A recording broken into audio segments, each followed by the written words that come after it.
Hi, welcome. My name is Emily Ford. Some of you may know me as Sheturnswood from Instagram. I am here at Craft Supplies in the Dale L. Nish School, and I get to record my demo here. I'm so excited. I'm so grateful that Craft Supplies is allowing me to do that.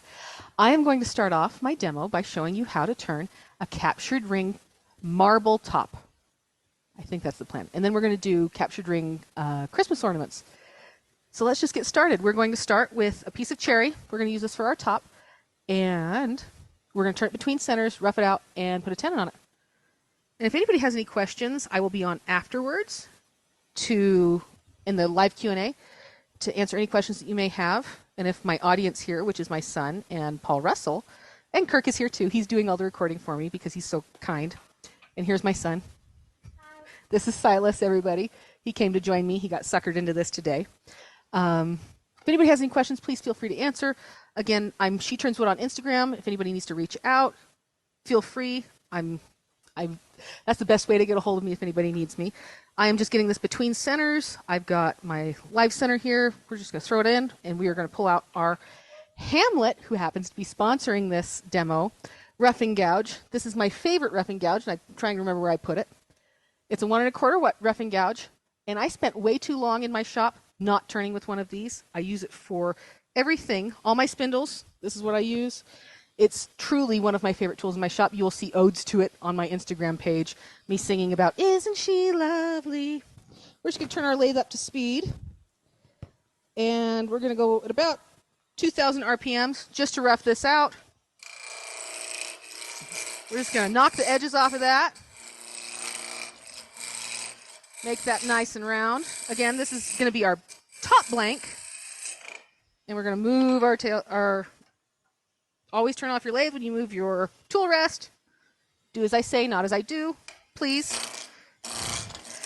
And again, we're just going to rough this out, bring it down to the round. And here's one of my favorite features of this roughing gouge. So I hate switching tools. I also hate moving my tool rest, as you'll notice throughout my demonstration. We're going to just finish rounding this out. I hate switching tools, so I flip this over, just like that. We're going to come here. We're going to set our tenon.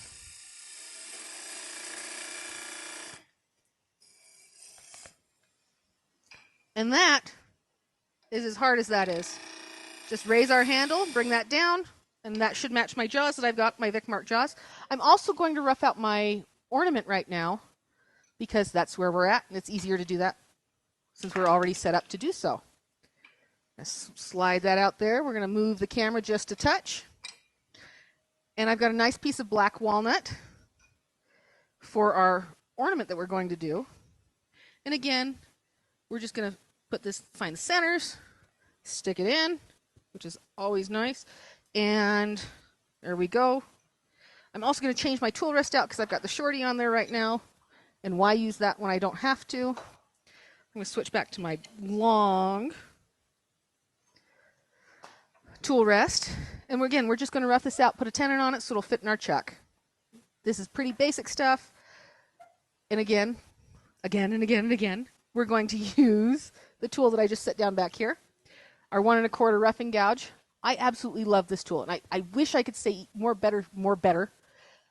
nice things about it. I truly do use it every single day in my shop.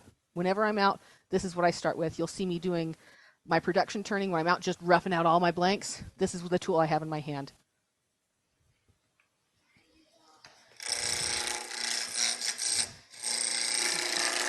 And to get a better angle, we can pull our our handle down. We can raise it up to catch that really nice bevel that we're on. And again, we're just going to rough this out gently. When I first started turning, roughing out a piece was terrifying to me. I hated doing it. It was my least favorite thing in the world to do. But now that I've done this for so long, it's become one of my most soothing parts of turning. I love rolling through all my spindle stock and just roughing it all out, setting my tenons. And again, I use the 1 1/4 roughing gouge 90% of the time for that. Just super easy. I'm going to start sneezing. And we're good. I am going to fix that because I didn't ground this quite right. So my tenon's not quite perfect. We're going to just touch that with a skew chisel. My other one I got right. This one I didn't. It's all luck of the draw. And I really hope I didn't just turn that too short. But we'll see in just a moment. And if I did, I'll flip it over and do the other side. And let that come to a stop. We'll flip back over to do our top. We're going to put in our chuck with the standard jaws. And the knockout bar is right here. And again, anybody has any questions, I'll be on live while this is going. And the reason I'm recording it is because I'm helping run the symposium, so I'll be answering questions through the whole platform. Otherwise, this would have been a live demonstration. But you lucked out. You get the recorded version of me.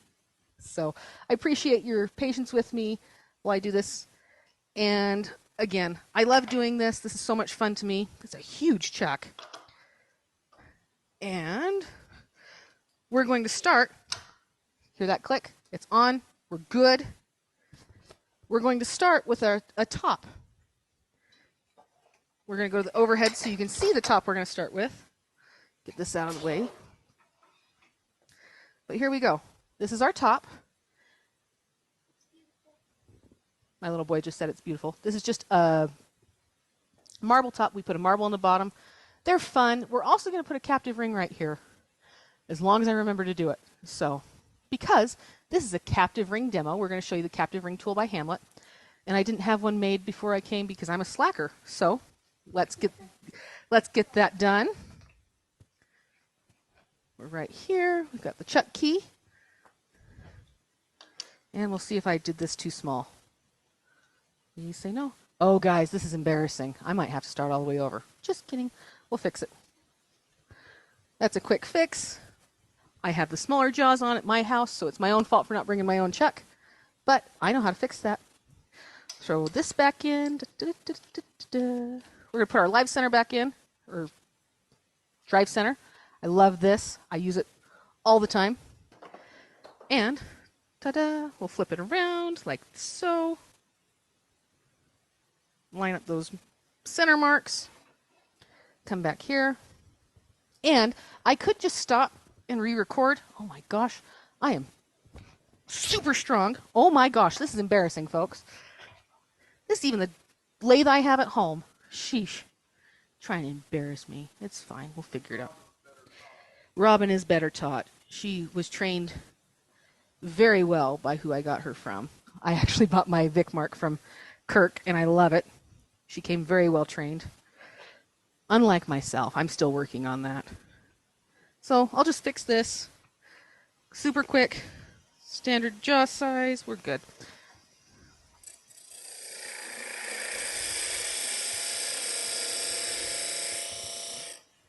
We're just going to eyeball that because it worked so well the first time.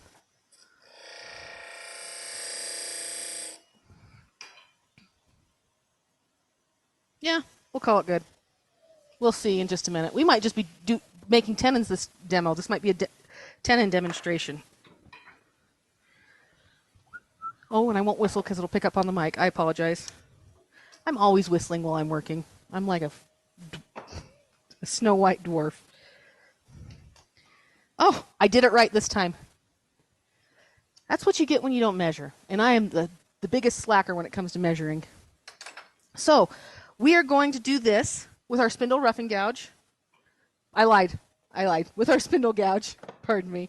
I have just the Henry Taylor tools, which is a division of Hamlet, or vice versa. Spindle rough and gouge. I grind mine to 35 degrees because I don't like switching tools, and I can use this as a point tool. I can do almost anything with this tool, and I love it. So it's just your standard spindle gouge, 3/8, and it is ground at 35 degrees on the Raptor system. So the Wolverine. So we're just going to make this look like a top now. We'll pull our tailstock away. We're going to zoom in just a little bit so you can see what I'm going to do. Woohoo! Okay. So we're going to find our bevel and just push to the side. Remove some material. To raise our handles, we're going down. We're going to start with our handle down, like so, as we find our cut. I'm going to move. Yep, now you can see. We'll start with our handle down, anchor to the tool rest, find our bevel, and make the cut. And guys, this is painfully slow, so I'm going to speed this up. Again, same thing, anchor, bevel, find the cut. We're going to follow the grind of this tool, which is 35 degrees. This is how we're going to make the bottom of our top. And this top doesn't have to be super fancy, or the bottom of our top. Does that make sense? The bottom of our top doesn't have to be super fancy. I'm going to switch tool rests again because a smaller tool rest works better with this smaller work. We're going to come out to the end. We're going to do some end grain hollowing, woohoo, which is not as scary as you think it is, because we're going to make marble tops. We're going to start at the bottom, just off. I need to drop my tool rest just a little bit more. We're going to come in just right about there. And I forgot my pencil, but I know where one is, in theory. I lied. I'm going to steal the Sharpie. So we're just going to, here's our center mark. I've seen somebody else do this. Kirk's behind me. I'm stealing his guidance. We're going to come just beyond that. And we're going to enter right there, if you can see that. We've got a few pencils. Thank you very much, Kirk. He always takes such good care of me, and I appreciate it. Make that line just a little bit darker so you can see it a little bit better. So that's actually we're going to enter, and we're going to enter from this side in. Questions, comments, concerns, kudos? Anyone? Bueller? Okay. Come in. Can we see my hands? The point of our tool is going to enter right here. And we're going to just swing out just slightly as we open this up. And how do we know how far we need to open? Until it looks about the size of a marble. That's really scary, isn't it? It's not. It just takes a little bit of practice. Come in with your handle slightly down. We're going to lift our handle as we come in and pull around. And I need to widen that just a little bit. You don't have to go super deep. We're going to open that up just a touch. And y'all, I seem to have lost my marbles. Give me just a moment and I'll look for them. Did I move them? Haha! Just kidding, I know where they are.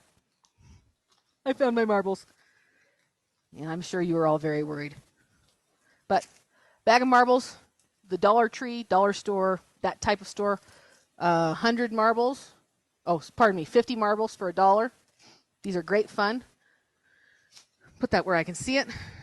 Drop our tool rest, see if we've got it wide enough. Not quite. We need to open that up just a little bit more. The really fun thing with these is you can texture the outside of your top. You can add color to it to match the marble. I'm not going to do that today because we still want to see a couple of more things. But just know that there's so many options with this, and it's so much fun. We've got a nice, really nice clean cut right there. We're going to open this up just a touch more. Make sure that marble fits in here. And I just hit the emergency shut off with my knee. Because my Vic doesn't have that, but the new ones do, and I love it. Just going to open that up just a touch more. And this is where you get to play. You could measure, but why? Measuring's no fun. Yeah, that'll fit. I'll open it up just a touch more. I'm not putting that in my mouth because we don't put objects in our mouth that we might swallow. Right. I've got my 9-year-old here, so we're still working on we don't put stuff in our mouth things at our house. We just open that up just a touch more. We're going to stop the lathe with our fancy stopping knee. Open this up. Oh, look, that fits right there. Looks great.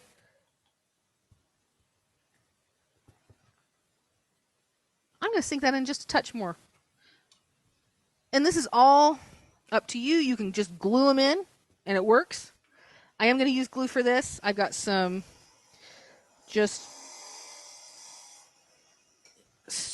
Instabond CA glue. It works. It's great. It'll hold them in. E6000 is what I use at home typically. Yep, that'll fit. We're great. We're golden. And here's the trick with this. You don't tell anybody whose lathe you're borrowing that you're going to do this, but you put the CA glue in here, just like so. Maybe. It's got to think for a sec. There we go. I can see it coming. There we go. Put the CA glue in here. Just gunk it in. You don't need a ton of it, but rub it around a little bit. Get it in there. I'm using thick CA glue. And here's the trick. I've got activator right here. I'm going to spray my marble. And check your marble. Make sure you don't have anything that it's not wonky on one side, because often marbles will have a goofy spot. Put that goofy spot facing out so it's not your tip. We're going to get this marble all wet with activator. And then we're going to glue our fingers to our piece. And we're going to count. We're going to go, oh, that stinks. And we're in. I think we're going to stay stuck, which is great. Yay, we put a marble on a top. Well, it will be a top in just a moment. Shh.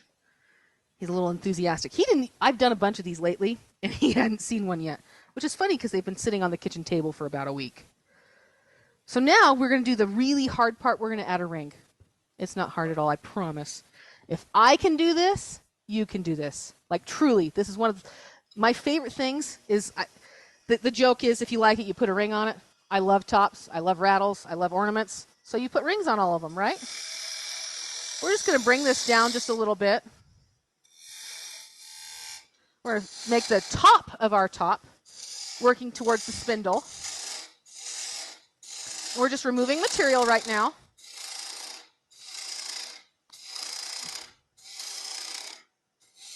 And you can remove a lot of material quickly with a spindle gouge. I absolutely love these. And we're going to make that a feature. So now we did that on purpose. It's not a catch. We're good now. So we're going to let the tool do all the work for us. And again, just removing material with our spindle gouge.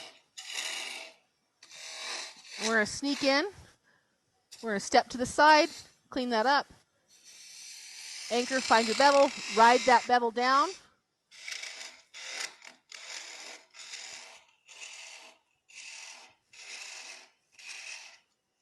And we're remembering that we're going to put a captive ring on this, so we're going to leave the spindle a little thicker than we typically would, because I brought my 1/4-inch captive ring tool, and we want to put that right there. That's where that's going to go. We don't have to be very fussy about it. We're just going to clean up just a touch. So you get the gist of where our bead's going to be.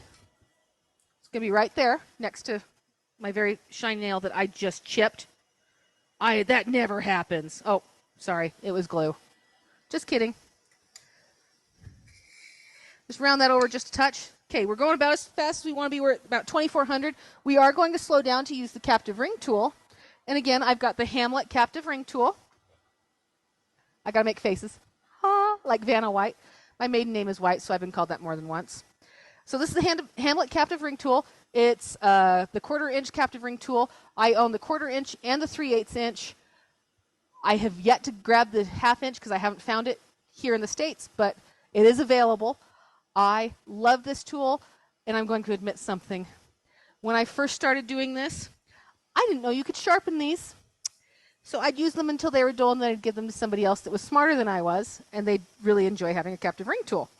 So to use this, we need to be able, back to me, we need to be able to dance. We have to sway, just like that.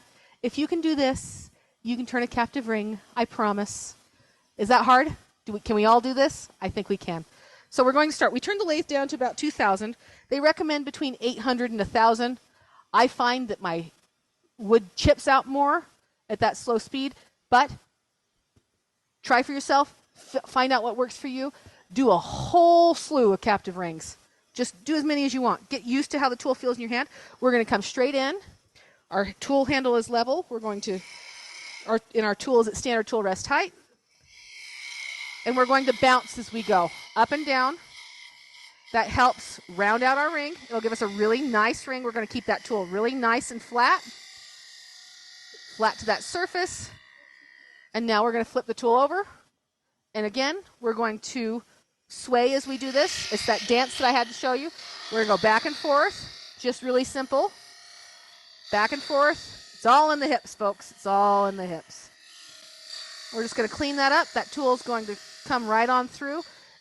And Again, just bounce just a little bit to clean that, give you a nice, really round ring. And you'll see that you're getting burn marks on either side. Touch that with a piece of sandpaper. You'll be good to go. And you just kind of go back and forth, and you switch sides. If one side of the tool is getting too hot, you switch to the other. Yes, it's still the same tool. It'll still be warm. I switch between 2 or 3 of these at home while I'm doing rattles. Tops aren't that difficult. You just kind of sneak up on that cut, and you'll see that I'm all the way over, and we cut through. It's always exciting when it cuts through. I love it when that happens. So that's as hard as it is to cut a captive ring. So now we're just going to clean this up in here with our spindle gouge. Just slide that in. We're going to come down underneath that captive ring, make sure that's nice and smooth down here. We're going to do the same thing from the other side. And we need to keep in mind that we don't want the top of our top to be wider or slimmer than the inside of our captive ring.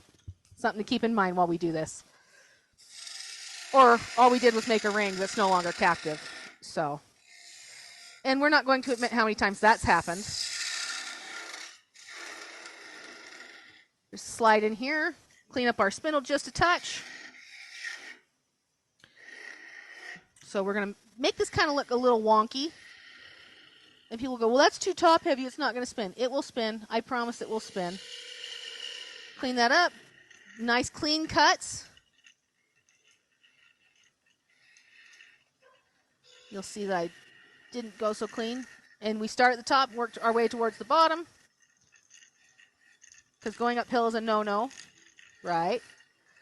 So we're going to come back up here, come down into our cove. Going to leave a little bit of a bead up top. We're going to lengthen that out. And just watch where my hands are. We're letting the tool do all the work. You'll see we're coming up to the very top of our spindle right here. We're going to start cleaning this up. Round over that little bead that we've got right here. Look, make sure that we're doing this all right. Looks pretty good. We've got the captive ring here. And we're just going to part this off. We're going to continue to just take off some material. And if you look, we're starting another top right here. It's planning ahead. So we'll just keep doing that. We'll come down and just work our way to the very bottom of this top, or the very top of this top. And it's the bottom of the next top. And we're just going to part that off right here with the tool we have in our hand because I'm lazy and like to throw things around the shop. I usually catch that. I only didn't because it was a demo. Hey! The marble stayed in place. So that means I did it right, right? I'm going to grab a board so you can see this. Ha ha ha ha. We're going to go to our overhead camera, and I'm going to slide the stuff over so we can see what I'm doing. Ha ha ha. So here we go. We can see the top. We've got a beautiful captive ring right there. And it's round all the way through. Does that look round? Round-ish. We're not coming off the top. And it spins. Ta-da! Yay for me. But that's really as simple and as difficult as they are. I'm going to hand that to my son, who he's going to drop it on the floor for me. Okay, spin the top. Okay, you probably need to trade hands, huh? Yay, it works. Okay, step aside, please. He thinks he's all-knowing. He is. He spins more tops than I do. So, he's my quality control. So that's how you do a top with a captive ring. It's the same way you do it with an ornament. We're going to try it with an ornament this time, and we already know that I have to fix my tenon because I didn't cut it wide enough. And that's just going to take a sec, and I'm going... Do you have one? That's my bad. I'm going to edit this all out when I get home. And if I don't, that's going to be a really embarrassing part of this demo. I will give it to my husband and make him edit it out when I get home. I use the 1 1/4 jaws at home. And these are standard jaws, which are 2 1/4. Is that right? Do. So I really like the feature on the new lathes, that when you lock the spindle, it won't start everything else. It won't start on the old one. It doesn't start on the other one, but you get that sound. This is a heavy chuck. So, with the power of movie magic, my sweetheart is going to edit that all out. No, my other sweetheart. We're on. Thank you, Kirk. Okay, we're good. Do, do, do, do, do, do.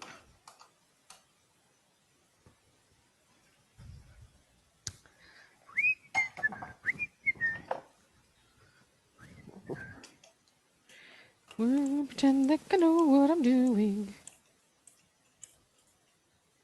I was going to be really embarrassed there real quick if I'd made it way too small. No, we're just going to get that in our chuck. Okay, here's the best part of this. We're going to turn an extra large ornament. And I've been given so much grief over the years. Well, why do you make your ornaments so big? I make my ornaments so big, and I haven't, these really caught on this year. I make solid ornaments that are not hollow. Sorry, I'm looking for my my tool rest. I make solid ornaments because I am a mom. And the fancy ornaments are beautiful, but very fragile. I need an ornament that is sturdy at my house. I have 6 children, and 2 cats, and 2 dogs, and my Christmas tree got knocked over. How many times this year? 3 or 4? 2. It was more like 3 or 4, because we had a brand new kitten, and it was great fun. So I need an ornament that's going to withstand my family. And lots of moms feel the same way.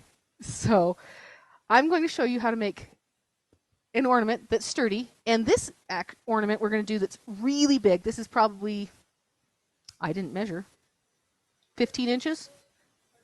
15-ish. So, but we're going to do this. It's going to be great. We're going to start at the bottom of our ornament and work our way towards the headstock. And this is how I always do it. Because we're going to bring this down really thin, and our features, our baubles, our orbs, our balls, whatever you want to call whatever you're going to do right here. If you're doing them down here, you'll start to go like this as you cut your spindle down here. So we're going to go from the bottom up.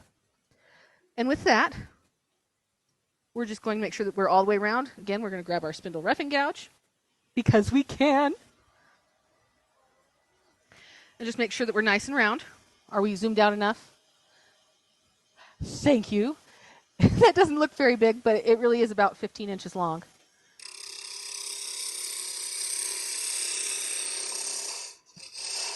And let me do one other thing before I get too far. We're going to look at this, and we're going to decide where we want our stuff. I don't usually mark it all out at home, but since I'm doing a demonstration and you need to know what we're doing, I'm going to show you how to do that. So we're going to put our little teardrop shape down at the bottom. It's going to be the end of our ornament, the upside down teardrop. That's going to be down here. We're going to make it about 1 inch long, 1.5 inches, whatever it takes. And then we've got this to deal with. We've heard of the golden ratio. That's going to be our goal. This is going to be about 2/3 of our ornament, our spindle. And up here where we're going to have our little baubles and fancy features is going to be about 1/3. So we're going to mark that out about where I think it is. That might be a little bit too big. There we go. About right here. And we're going to let's do an ornament like this. I'll hold it up so we can see. We're going to do a little bit like this. We're going to actually just do I held up the wrong one. This one works though. We're going to do an ornament like this. We're going to do the baubles. We're going to do captive rings. This one has 3 captive rings on it because I was feeling ambitious. And they're just fun. They're just fun to do. And they look really, really nice as a big feature on a big tree. It kind of brings everything together. It gives scale to everything. And you can do this on big ornaments. You can do this all on little ornaments too. It all works. So we're going to do something a little bit like that. And this is the goal-ish. There's always room for design choices. But just the gist, we want, we're going from here up would be our 1/3, and from here down is our 2/3. But that looks about right. So that's what the goal is. Can we all see that? There? How's that? Oh, there we go. We can see now. This is about what we're going for. We'll probably only just do 2 baubles and this long spindle. But this is the goal-ish.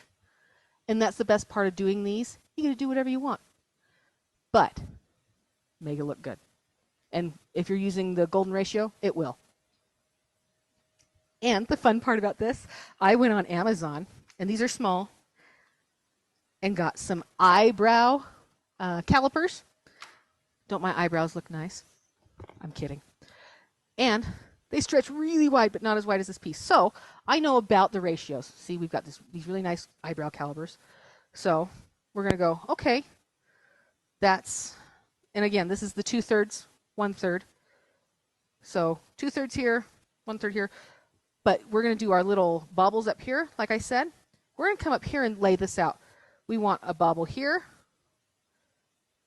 This could be the bottom. This is about midway. This is our bottom third. And we'll have another feature right here. And I know that sounds funny, but when you have these, everybody wants to use them. I thought I'd pull these out to show you. And I lied. We're going to flip that over. I want the 2/3, 1/3 here. So our features are going to be here. And then the end of our ornament, our little drop that we're going to do right here, will be up here. Did that make sense? Probably not. We'll try again. If anybody has any questions and I'm not stumbling through my words, feel free to message me, whatever. I am on watching live right now, and I will be on after for live Q&A. So please, please, please, if you have questions, shoot them out to me right now. If not, I'll get them in the live Q&A afterwards. Can you tell that my Adderall's wearing off?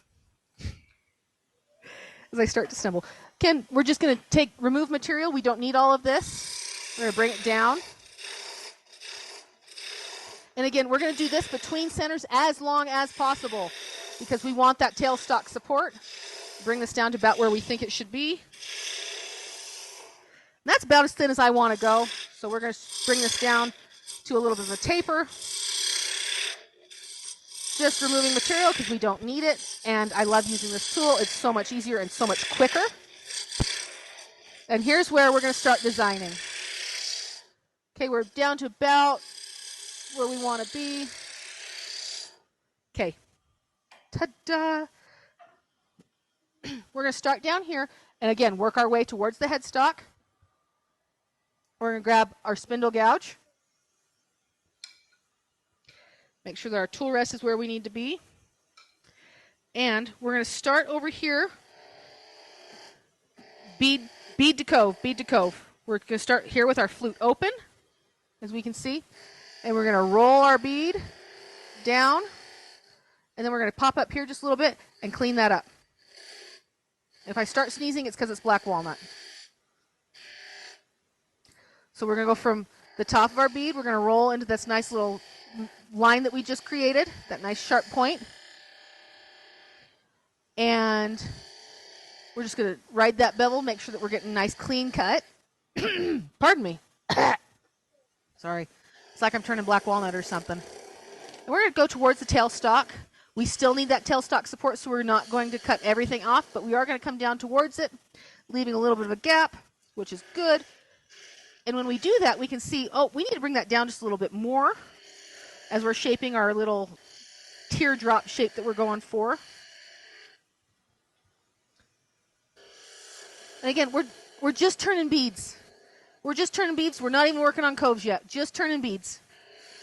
And again, we start up at the top with our flute open. We're going to turn towards the tailstock and close our flute up to facing 9 o'clock completely. We're all the way up. We're wiggling, so we're looking good. We're going to do the same thing the other direction. And again, we're not going to part this off quite yet. We're going to bring that down to a nice little point, clean that up just a little bit so we see how much material we have. And see, I am not going to part that off yet. We need this right here to offer us spindle stock support or tail stock support. And now that we're down about this far, we've got the rough shape we want. We're going to head that direction. And it's going to be fun. It's going to be so much fun.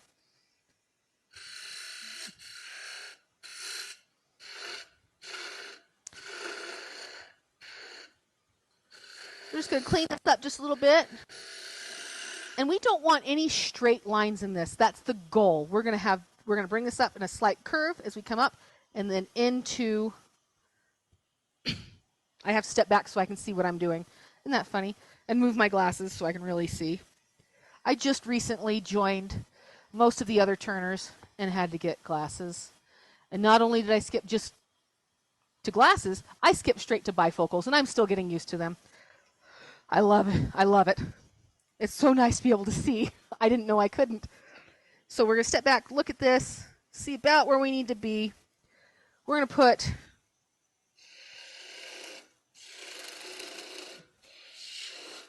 that's about how far we're going to come up. So we're just going to remove material. But we're going to do it in a curve. We want nice curves with all of this. Again, that's way too heavy. So we're just removing material.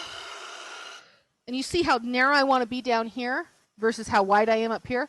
We're going to even that all out and kind of keep the nice flowing curve through there. Right now it doesn't look like we've got a curve, but we will. And again, just removing material. We're going to come down here. We're going to do a cove, which is starting closed, opening it up as we come up. And then up.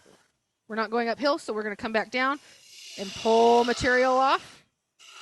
We're going to use this just to remove material. It's not a nice clean cut, but we'll get there.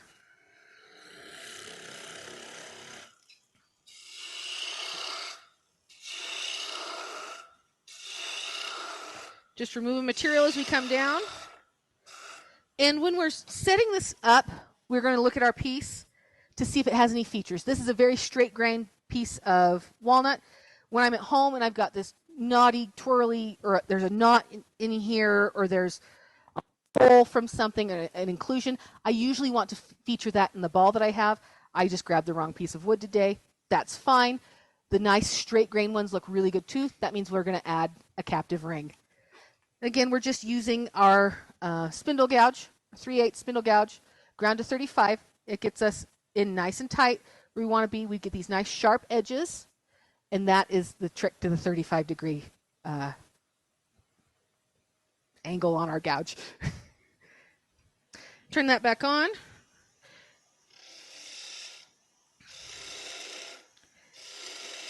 And if you don't trust yourself, leave this a little bit thicker while we're working on this, because we're going to put our captive ring right here.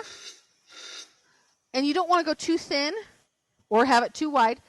So we're going to just leave this as it is right now. We're not going to go too thin. We're going to bring it down to about where we think we should be. And remember, the inside of our captive ring needs to be smaller than the smallest point of our spindle, so it doesn't slide right off. So we're going to do a little bead and cove feature up here. We're going to do the captive ring first, just so we know we can do it. I know that sounds silly, but when you're learning how to do captive rings, working in this order helps so much more.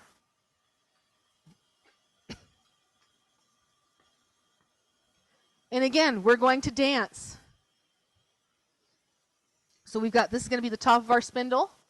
We're going to put a captive ring right here. We're going to bring this down into a cove and then into our first smallest bobble. So we're going to put this right here. We're going to enter with our tool almost level. And we're going to come just straight in. And we're going to bounce as we go.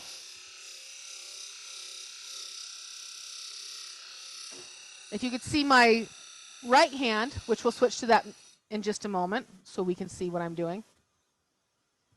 And I'll make faces at you all the time. My right hand is going to be going like this. With just straight in. We're going to be bouncing like this. This is what's going to give us those nice round captive rings that we're after. I get messages all the time. How do you get your rings to be round? This is how we do that. Just like that. And we're going to go side to side as we go, applying even pressure. And that even pressure is going to give us those nice round rings. And again, we're moving side to side. You can see me swaying back and forth. That'll give us a nice round ring. We're going to flip the tool over and do the same thing. We're going to carefully enter, make sure we know what we're doing.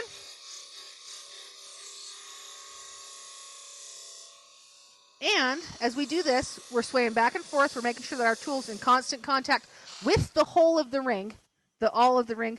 That gives us that nice round ring, which is what we're after, because when you get a ring that's not round, you'll definitely notice, you'll go, well, why is that oval?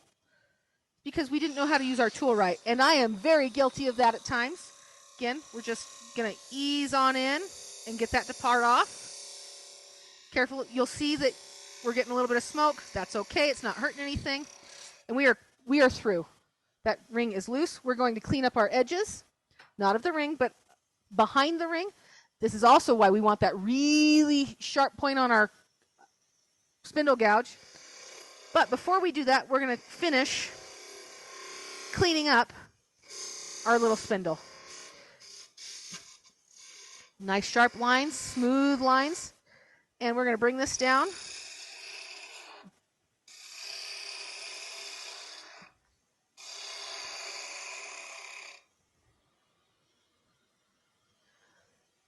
Just cleaning that up, making sure our spindle looks nice.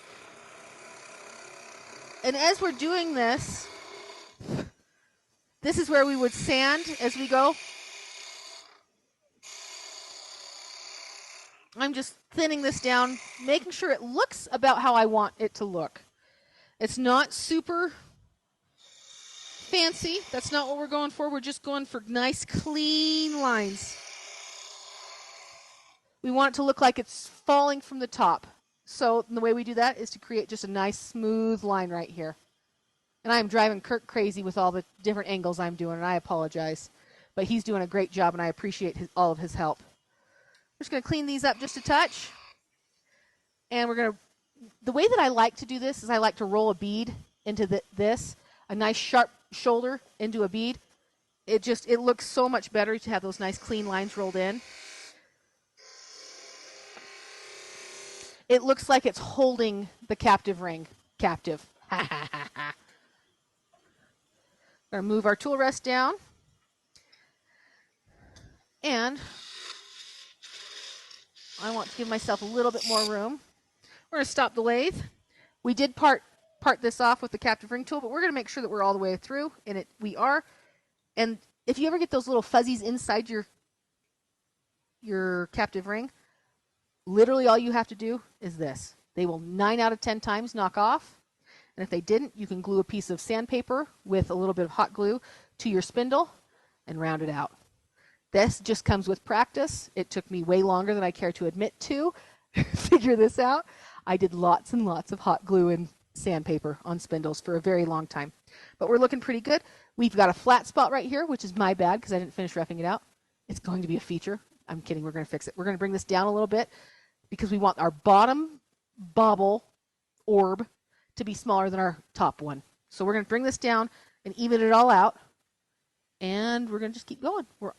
This really, when I'm doing these at home, they take 10 minutes, even the extra long ones. And it's great fun. You just get into a rhythm and you go and you turn on a podcast, you turn on some music, and you just enjoy what you're doing. Because if you're not having fun, you're not doing it right. That's all. We're just going to turn a little bead. Well, little is subjective, I guess. Again, I'm just bringing this down to about where I want it to be. That looks about right. That's about what I'm going to be happy with. And I like to leave these nice flat shoulders right here and right here, so it looks like something is holding on to our little orb that we're doing. It's going to look like it's between the two. And I really like that. It gives it definition and makes it kind of look like it's being held in place. So we're just going to turn a little bead right here. And it's just a bead. We're going to practice doing our beads and coves because if you can turn a bead in a cove, you can turn anything. I truly believe that. I set out to be a great bowl turner. I ended up as a spindle turner because I learned beads and coves first. I do turn bowls too. It's just a big bead and cove. No shame to the bowl turners. I love many bowl turners, but if you can turn, sorry, I'm reaching in here, and lots of people, why are you doing that? Because I'm lazy and I don't want to tape the ring to the side. Just cleaning up underneath the ring, bring this down to a nice, we're about the same width as we are at our smallest point on the whole of our spindle, right up here. So, again, and we bounce around a little bit, and I apologize to Kirk. He's probably saying bad words at me. It's his own fault for not showing up to my demo last week. He had a valid reason, and I appreciate that. But he's nice enough to record for me today, so I really do appreciate it. Thank you. So we're just cleaning this up. Again, we're going to add that nice little shoulder right here. And we're going to do another little cove just to give it dimension. We can add more captive rings if we want. We're going to charge by the captive ring, right? So we can add more captive rings if we want. Again, the Hamlet Captive Ring tool is probably my second favorite tool in the shop. I honestly can turn almost everything I possibly turn that comes out of my shop with these three tools.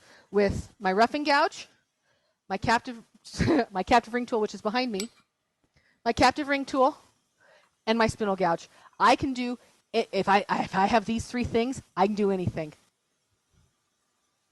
Hint, hint. These are my favorite tools, truly. I also do have a very good bowl gouge, but when I'm turning spindles, which I do use it sometimes, these are what I use. These are my bread and butter tools. I use them. I buy probably 3 a year spindle gouges of the 3/8 because I go, phew, because I turn often.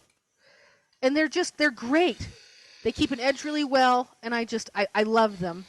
And they get me exactly where I need to be with what I'm doing. And we're going to put our other ball about right there. Round that over. Make sure that we're even-ish. As it's getting darker and darker outside, it's getting harder and harder to see.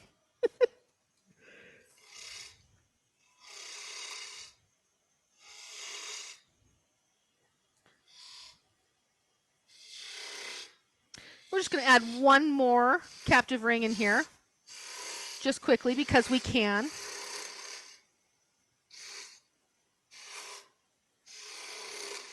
I'm just removing material, get it out of my way. I don't need it all.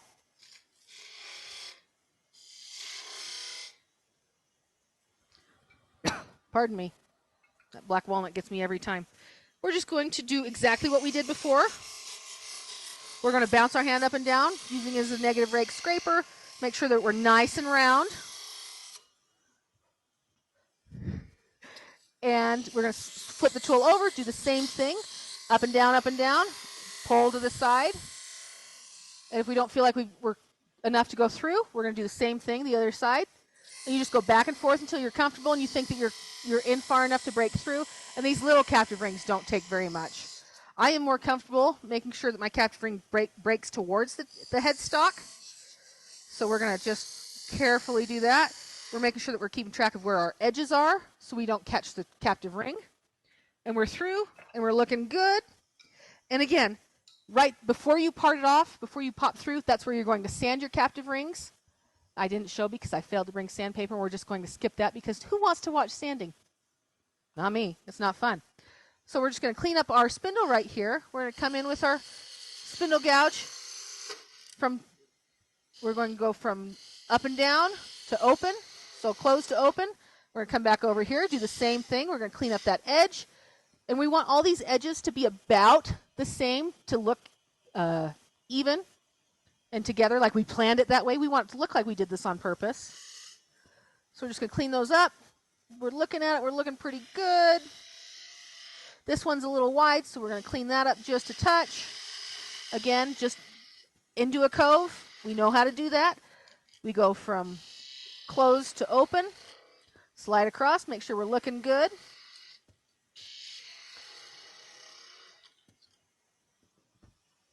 And we're going to make sure all our edges are nice and clean. Whoop! I need to switch tools because that one is dull now. And where did I set the other one? It is, I had the handle. Right here. I was hiding it in plain sight. That's where they belong. And instead of having to stop and watch me sharpen, just know that through the magic of demos, my tool is now magically sharpened. Again, 35-degree angle on that gouge. Clean that up. Pull that over. We're going to come in, create another cove. We'll pull those shavings out of the way with just removing material, because we don't need any of that. And I love it when it does that. It makes me happy. Got some nice hot shavings. It works very nicely. And I can see right here that the bottom of this bead is a little bit higher than the top of this point, so we're going to fix that. I'm just going to take a little bit of material off. And we can also see that this is a little bit wider. This bottom part is wider than the top part. We're also going to fix that. This is just to remove material as you go, clean it up as you're going, pay attention to what you've done before, and kind of plan ahead for what you're wanting to do. And remember, you can always fix it, even if it's just with sandpaper.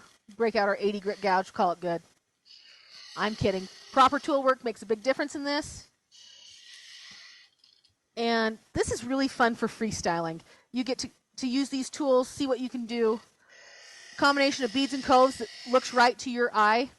Again, I gave you the formula earlier for how to space them out to make them look like you did it on purpose. Just cleaning that up because we want this to get smaller as we go down, or bigger as we come up. Smaller as we go down, bigger as we come up. Make sense? Great. Clear as mud. Keep going. We're going to go again down into a nice sharp point. We're going to look, and then we're going to come from the headstock side towards the tailstock. We're going to create a cove. So we're going to start closed, move it to open. And I am certain you didn't see that there are proper terms for this. Pommels and beads and coves and ferrules and all those things. I don't know them. I've never taken the time to learn. I should probably do that so I sound more official, but I know how to make them. And we're going to do features and fun little things here. And that's what I'm going to call them because that's what I've always called them. Very helpful, I know. Very technical. I'll probably get a book and figure that out here pretty quick. But we can see that I took this down a little too thin right here. We're going to switch to the overhead camera in just a moment. I'm a little bit thinner here than I am here. You know how we fix that? We just go back over here and clean that up a little bit. And that's the glory of doing the bigger ornaments. You don't have to worry about snapping your spindle. This is really a great practice for beginners and people that just want to get more familiar with their spindle gouge. All those bowl turners out there that wandered over to my demo today. It's so much fun to do these. Did I mess my sound up? I hit my mic. Again, we're just going to pull these clean. Those nice little shoulders. We're looking at it. This is where we would stop to sand everything. Yay, everything looks great. Oh, magic of sanding. And we're going to create our little teardrop that we have down here all the way up here. We're going to put one right here. Pardon me. Just going to remove some material now that I bored everybody to tears. I'm watching you. Silas. Just removing material as they're coming in. And we've left ourselves far enough away from the chuck that we're not going to take bites out of it. That's the goal. We want it to be just as nice as when we started. Just removing material. We're going to come in with that nice sharp spindle gouge. Slide down. And now we're going to do the bead. We're going to do the opposite of what we did at the bottom. We're going to do it backwards. We're going to slide our bead down into that cove. Keep everything nice and clean. Keep all those lines nice and crisp. Bead to cove. Nice sharp point down in there. And now we're going to roll the other direction. Top of our bead into a little tear shape.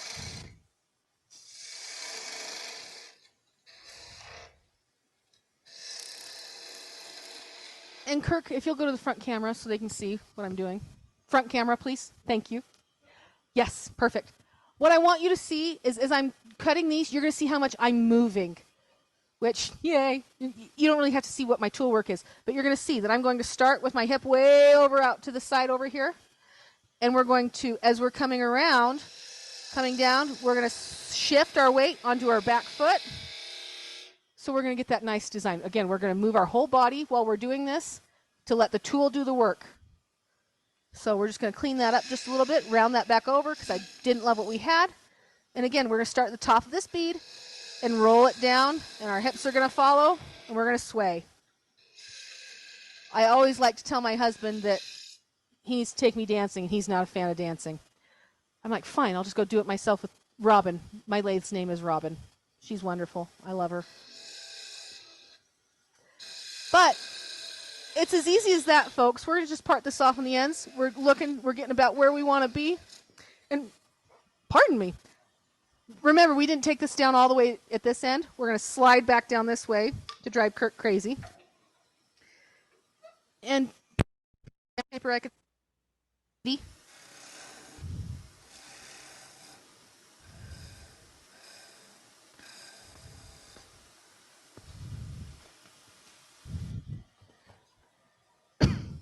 I know that we hide it here somewhere. I failed to pack sandpaper. I failed. It's over here. Oh, I do know where it is. Give me just a moment, please. You're my favorite. Thank you. And I put this all off to the end. We usually sand while we go because I didn't want to gas all of us here at Craft Supplies with black walnut dust. So we're going to quickly just sand this all up, make sure that we're looking good. And really, that's all it takes. I'm using 180, nothing fancy. Just clean up our little edges in here. And if you have a sharp high spot on your balls, on your baubles, this is the best way to take care of that. Make sure we're looking good. Ooh, I like it. And now, before we part this off, this is where we're going to add our finish. Because why not? You can spray these with lacquer, do whatever you like to do to finish. I am pretty simple in what I use for finish because it's what I always keep on my lathe. And it's my favorite thing. It's what I use on all my rattles, all my spindles, because I think part of the fun of unboxing your Christmas is getting to re-oil all your ornaments. Pardon me. And I use scratch-free, Dr. Kirk scratch-free. I get it here at Craft Supplies. My dog makes sure that I buy at least a bottle a month. He likes to eat it. Doesn't do him any harm, which is appreciated because he's a jerk sometimes. I have a big fat golden retriever that likes to eat anything that he can get his teeth on. My little boy just said it's true. And that's all I do. I just rub it on with my fingers, ruin my manicure by catching an edge. But that's it. This is as easy as this is. If anybody has any questions, please, again, feel free to shoot them my way. The captive rings are so much fun. I love adding them to everything. It's that bad joke, if you liked it, you should have put a ring on it. Yeah, I love it. He was told to be quiet, by the way. My little boy's over here heckling me from the gallery. You can tell he's mine, can't you? But this is as hard as it is. And the most fun is when you're putting the polish on. You're like, oh, that really does look nice. You get to see all your lines pop up. They're looking pretty good.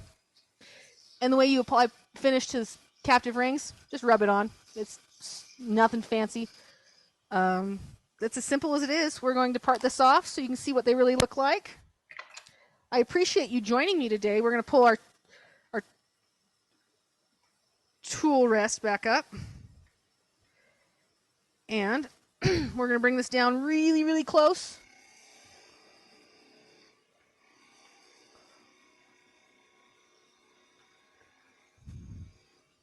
So we're not all the way through yet. We're really freaking close because we want that tailstock support as long as humanly possible.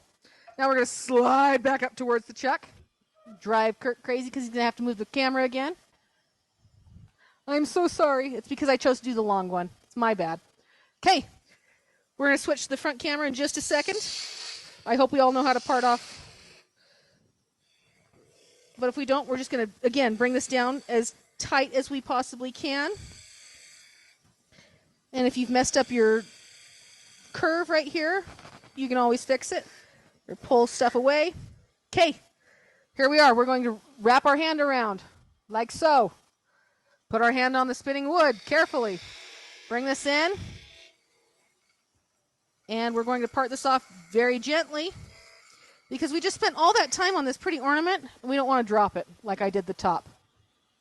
And that just twists right off. We've got a really nice, you'll touch it with a piece of sandpaper, and you've got a lovely ornament that your kids won't break when they knock the tree over, or your grandkids, and they look really fun on a Christmas tree. So, again, please join me after. I want to thank our sponsor of Hamlet Craft Tools, Henry Taylor Tools, and I'd really like to thank Craft Supplies for allowing me to record here. Thank you, Kirk, for being so helpful with all the everything. And please jump on afterwards. Ask me any questions you have. It can be about captive rings. It can be about spindle turning. It can be about anything. And yes, I'm married. Thank you so much. I appreciate all your help. Have a great afternoon. I'll talk to you in just a few minutes. Ta-da! We'll cut that off. Yay! It's over.